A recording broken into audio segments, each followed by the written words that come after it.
ఏం బావా ఫేస్ లో ఏమో టెన్షన్ కనబడుతుంది, ఏమైంది? ఏం లేదు బావా, నాకు ఫ్రెండ్ ఉన్నాడు. వాడు ఊరకుండా పెద్ద పుడింగిలాగా ఒక లవ్ జంటకి హెల్ప్ చేయాలని అబ్బాయి ఫాదర్ లా నటించి అమ్మాయి వాళ్ళ ఇంట్లో చేరాడు. అదేమో పెద్ద ఫ్యాషనిస్ట్ ఫ్యామిలీ.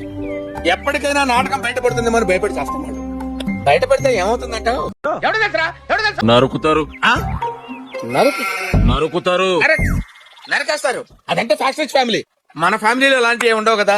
కలిసి భోజనం చేయటాలు, అనురాగాలు, అనుబంధాలు. ఇదేమన్నా టీవీ సీరియల్ అనుకున్నావా? ఇక్కడే సలగడనా గట్ల చేస్తే కాళ్ళు నరికి నెత్తి నేలకేసి కొట్టి చంపేస్తా.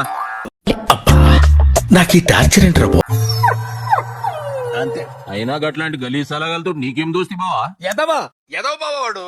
చెప్తే వించావాడు. రాసి పెట్టింది అట్లా మనం ఏం చేస్తాం? వాడే ఉద్దేశంతో అన్నాడు. ఇంకా చూడాలనుకుంటే like, share and subscribe to